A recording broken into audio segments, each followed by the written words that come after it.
Halo teman-teman, apa kabar? Terima kasih sudah mengklik video ini. Kali ini kita akan membahas sebuah kasus yang terjadi di negara Malaysia. Kasus ini merupakan salah satu kasus tersadis yang terjadi pada tahun 2003 silam, di mana korbannya adalah seorang wanita yang pergi ke parkiran bawah tanah namun tidak pernah kembali. Seperti apa kisah selengkapnya? Berikut kronologinya. Kenny Ong Lai Kian atau biasa dipanggil Kenny Ong lahir pada tanggal 18 Juli 1974 di Ipoh, Perak, Malaysia.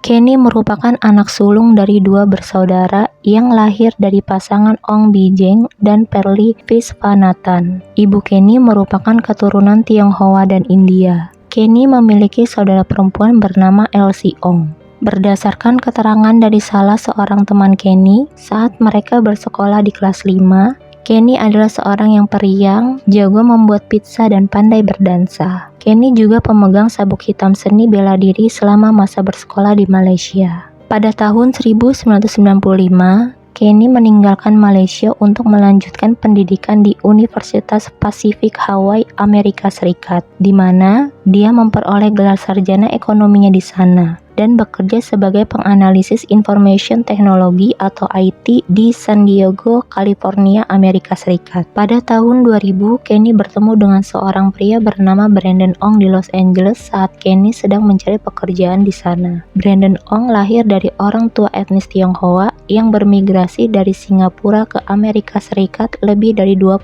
tahun lalu. Kemudian, pada tahun 2001, Kenny dan Brandon memutuskan untuk menikah. Mereka menetap di San Diego dan hidup bahagia. Mereka adalah pasangan yang saling mencintai dan menyayangi. Tidak ada masalah apapun dalam kehidupan rumah tangga mereka. Pada awal tahun 2003, ayah Kenny yaitu Ong Bijeng didiagnosa menderita penyakit kanker. Sang ibunda mengabari Kenny perihal penyakit ayahnya tersebut. Kenny lalu mencari tahu perihal penyakit tersebut dan diketahui kalau kanker tersebut merupakan kanker yang jarang ditemui sebelumnya. Kenny memberitahu ibunya bahwa kanker yang diderita oleh ayahnya termasuk penyakit langka dan dia akan segera pulang ke Malaysia. Ibunya meminta Kenny untuk tidak khawatir karena ada saudara perempuan Kenny yang bisa merawat ayahnya di rumah. Namun, Kenny tetap bersikeras untuk pulang ke Malaysia. Kenny lalu meminta izin kepada sang suami Brandon Ong untuk pulang sementara waktu guna membantu keluarga dan menghadapi masa sulit dan merawat sang ayah. Sesampainya di Malaysia, hari-hari Kenny dihabiskan di rumah sakit untuk merawat sang ayah tercinta. Selepas ayahnya dioperasi dan Kenny merasa sang ayah sudah semakin sembuh, Kenny memutuskan untuk kembali ke Amerika Serikat untuk menemui sang suami yang sudah sangat dirindukannya. Tetapi, sehari sebelum keberangkatannya kembali ke Amerika Serikat, Kenny berencana untuk mengadakan suatu acara perpisahan dengan teman-temannya di sebuah restoran steak dan kepiting di Bangsar Shopping Center.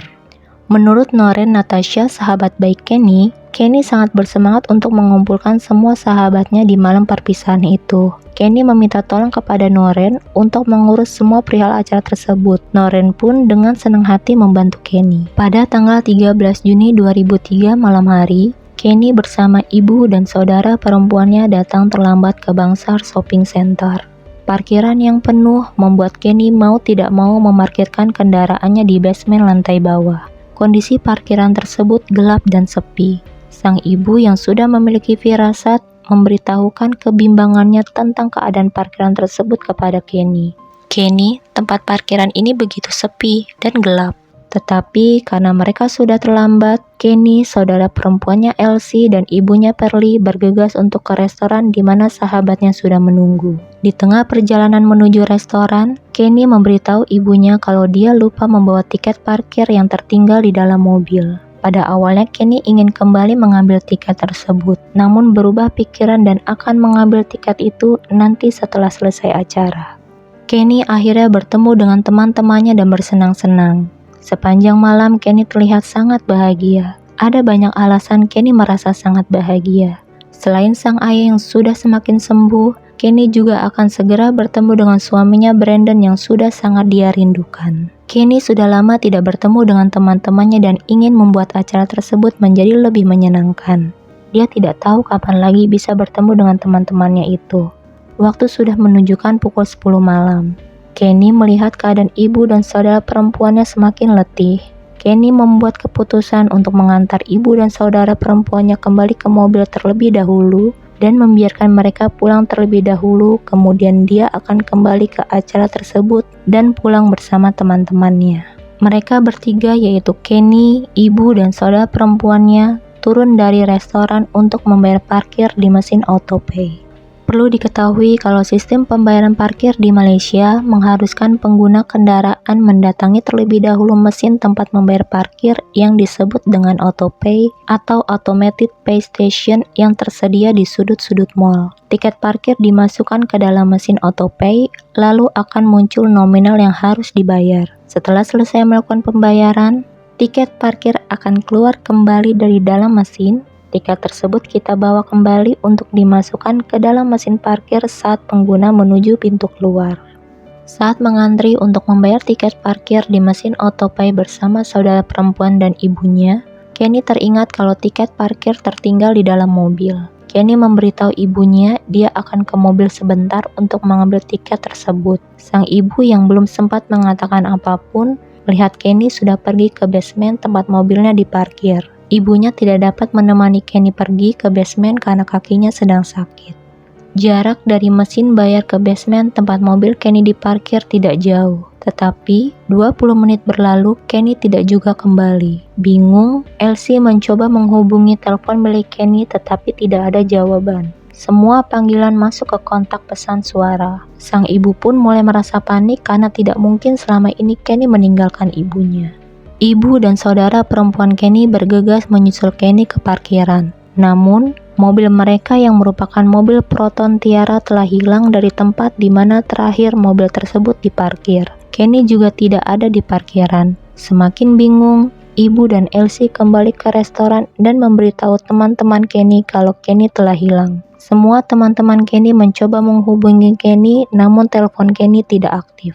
Ibu Kenny menyadari bahwa terdapat banyak CCTV di area parkir, dan dia mencoba meminta bantuan kepada security di sana berharap mereka dapat mengetahui apa yang sebenarnya terjadi kepada Kenny. Security tidak langsung memperbolehkan ibu Kenny melihat CCTV. Mereka harus menunggu terlebih dahulu sampai tengah malam. Sebelum tengah malam, security memberitahu ibu Kenny bahwa mereka telah melihat rekaman CCTV dan mereka melihat mobil Kenny dikendarai dengan kecepatan tinggi oleh seorang lelaki yang tampak samar-samar dengan seorang wanita terlihat ketakutan di sebelah lelaki tersebut. Diyakini kalau lelaki itu adalah penculik Kenny dan wanita yang terlihat ketakutan di sampingnya adalah Kenny. 1 jam setelah Kenny terakhir terlihat, polisi diberitahu tentang hilangnya Kenny, dan dia secara resmi dinyatakan hilang. Akhirnya, aparat penegak hukum terus waspada sepanjang malam sambil mencari mobil Proton Tiara ungu dengan plat nomor WFN 6871 di jalan. Menjelang tengah malam, 2 polisi berseragam preman yang berpatroli dengan sepeda motor menangkap sebuah mobil ungu mencurigakan yang diparkir di pinggir jalan, di mana penumpangnya adalah sepasang pria dan wanita. Ternyata penumpang tersebut adalah Kenny dan si penculik. 2 polisi tidak berseragam ini lalu mendekati mobil tersebut dan kemudian salah satu petugas yaitu Kopral 2 Subramaniam Ravichandran meminta kartu identitas pasangan itu. Dari kartu identitas diketahui kalau penculik Kenny bernama Ahmad Najib bin Aris. Sambil berbicara dengan Ahmad Najib, polisi tidak dapat mengenali Kenny sebagai wanita yang hilang dan malah mengira Kenny dan Ahmad Najib adalah sepasang kekasih. Ravichandran meminta keduanya untuk keluar, tetapi Ahmad Najib menolaknya dan bahkan menghentikan Kenny untuk keluar dari mobil. Kenny mulai membuat gerakan-gerakan yang tidak dapat dikenali untuk menarik perhatian polisi seperti gerakan memohon pertolongan. Namun polisi tidak dapat memahaminya. Menyadari hal ini, Ahmad Najib tiba-tiba menginjak pedal gas dan memacu mobilnya dengan cepat. Sementara polisi memegang kartu identitas kedua orang tersebut. Polisi dengan cepat menembakkan pistol mereka ke ban mobil, tetapi sudah terlambat. Mobil itu hilang tanpa jejak. Dengan kondisi ban yang kempes, Ahmad Najib terpaksa berhenti dan meminta bantuan kepada seorang wanita yang diketahui bernama Aminah Ishahak dan saudara laki-lakinya. Saat Ahmad Najib berusaha memperbaiki memperbaiki ban dengan dongkrak mobil pinjaman, Kenny sekali lagi mencoba memberi isyarat minta tolong kepada wanita dermawan itu. Wanita itu merasa tidak nyaman dengan gerakan Kenny dan memutuskan untuk mencatat plat nomor mobil Proton Tiara milik Kenny. Namun, Ahmad Najib segera menyadari bahwa memperbaiki ban akan memakan waktu terlalu lama. Dia buru-buru kembali ke mobil lalu pergi. Bersama saudara laki-lakinya, Aminah pergi untuk melaporkan kejadian itu di kantor polisi Subang Jaya dan memberikan nomor registrasi mobil kepada polisi.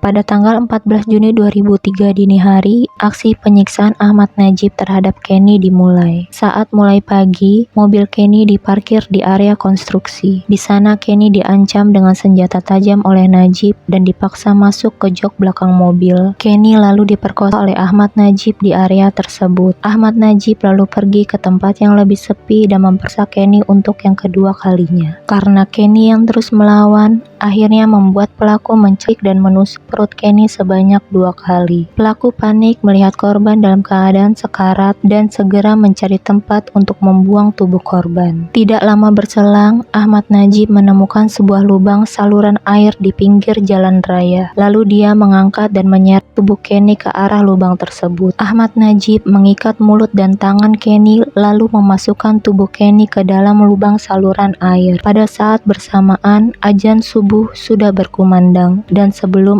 Ahmad Najib memasukkan tubuh Kenny ke dalam lubang, ada satu kalimat terakhir yang diucapkan Kenny kepada Ahmad Najib. "Saya sudah mendengar suara azan berkumandang. Kamu pulang dan berdoalah, karena saya juga mau berdoa." Lalu Ahmad Najib menyilangkan kedua tangan Kenny di atas dada dan memasukkan tubuh Kenny ke dalam lubang, lalu menutupnya dengan 2 ban yang berisi semen. Mobil Kenny kemudian ditinggalkan di sebuah rumah toko di dekatnya. Setelah itu, Ahmad Najib pulang naik taksi dan Kenny pun akhirnya meninggal dunia karena kehabisan darah. Pada tanggal 15 Juni 2003, Ahmad Najib membeli beberapa bensin yang ia beli dari petrol station di Jalan Pantai Baru. Kemudian kembali ke tempat kejadian perkara dengan membawa 2 tabung bensin dan berencana membakar sisa-sisa tubuh Kenny yang tak bernyawa. Ia menuangkan dan membakarnya, lalu menutup lubang itu kembali dengan 2 ban. Pada tanggal 17 Juni 2003, jenazah Kenny Ong ditemukan oleh seorang manajer lokasi konstruksi. Dia ditemukan dengan kain terikat di leher, tangannya disilangkan di dada, dan kakinya menjuntai keluar dari lubang. Polisi setelah menerima laporan tentang hilangnya Kenny Ong, tiba di tempat kejadian dan membawa jenazahnya untuk uji forensik. Keluarga Kenny Ong dihubungi untuk mengidentifikasi jenazahnya. Otopsi mengungkap bahwa Kenny dicekik sebelum tubuhnya dibakar. Cairan sperma ditemukan di alat kelamin Kenny. Pada hari yang sama, mobil Proton Tiara milik Kenny juga ditemukan. Di sana, polisi menemukan tempat kejadian perkara pembunuhan sadis itu, dan setelah dilakukan tes, dipastikan bercak merah di mobil itu cocok dengan DNA Kenny. Maka, perburuan terhadap penculik dan pembunuh Kenny pun dimulai. Upacara pemakaman Kenny Ong diadakan di gereja Saint Francis Xavier. Lebih dari 500 orang dari masyarakat umum menghadiri pemakaman untuk menyampaikan belasungkawa, termasuk beberapa politisi, keluarga, dan teman-teman Kenny juga hadir di pemakaman tersebut. Siapakah sebenarnya Ahmad Najib bin Aris dan apa alasannya menculik dan menghabisi nyawa Kenny Ong? Ahmad Najib bin Aris lahir dan dibesarkan di Muar, Malaysia. Dia lahir pada tahun 1976.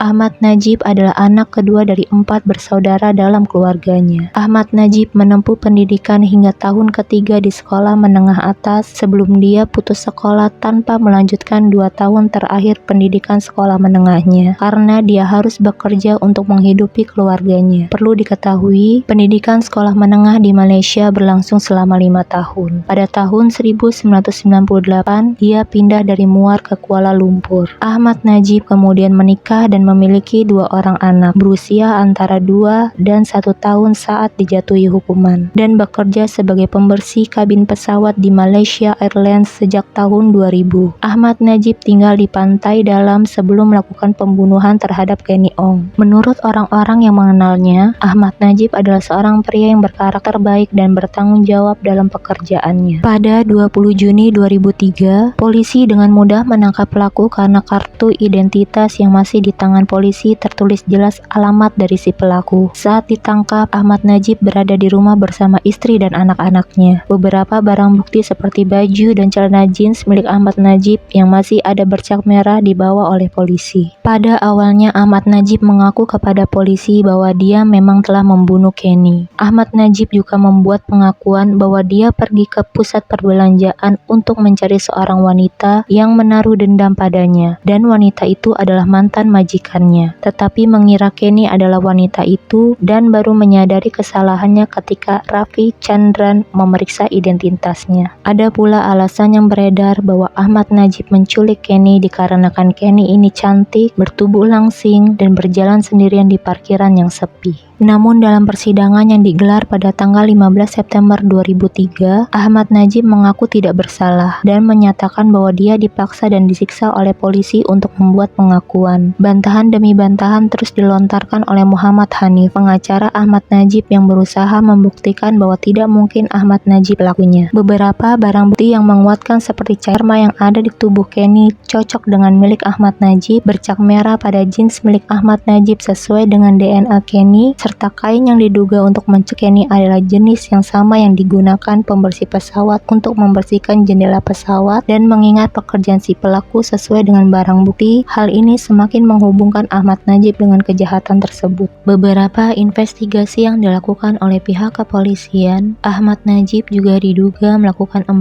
kasus pemerkosaan di area parkir mobil, yang menyebabkan spekulasi bahwa Ahmad Najib bisa menjadi pemerkosa berantai. Namun, petugas polisi tidak dapat secara resmi mendakwa atau menyelidiki Ahmad Najib dengan kasus-kasus ini, karena para korban, beberapa dari mereka sudah menikah dan tidak ingin membiarkan orang tahu tentang identitas mereka sebagai korban pemerkosaan Ahmad Najib sebelumnya. Atas perbuatannya terhadap Kenny Ong, Ahmad Najib dijatuhi hukuman mati. Selain itu, atas pemerkosaan terhadap Kenny Ong, Hakim Pengadilan Tinggi menjatuhkan hukuman penjara 20 tahun kepada Ahmad Najib. Hukuman maksimum menurut hukum Malaysia untuk pemerkosaan, beserta 10 kali cambukan tongkat. Ahmad Najib berusaha mengajukan banding namun ditolak. Sampai pada akhirnya pada tanggal 23 September 2016, lebih dari 13 tahun setelah pembunuhan Kenny Ong, Ahmad Najib bin Aris yang berusia 40 tahun dieksekusi dengan cara digantung di penjara Kajang. Jenazahnya dikembalikan ke keluarganya dan kemudian dimakamkan di pemakaman Muslim Sungai Kantang di Kajang. Kasus ini telah membawa perubahan yang berdampak pada masyarakat Malaysia dan praktek-prakteknya. Yang paling menonjol adalah diperkenalkannya tempat parkir untuk wanita menjadi berita utama di seluruh Malaysia. Tombol bantuan darurat juga menjadi norma di tempat parkir sebagai akses ke pihak berwenang jika terjadi situasi berbahaya. Demikianlah kisah yang dapat kami sampaikan pada hari ini. Semoga banyak pelajaran yang bisa diambil dari setiap kejadian yang ada di sekitar kita. Tetap berhati-hati dimanapun kita berada. Sampai jumpa di video selanjutnya.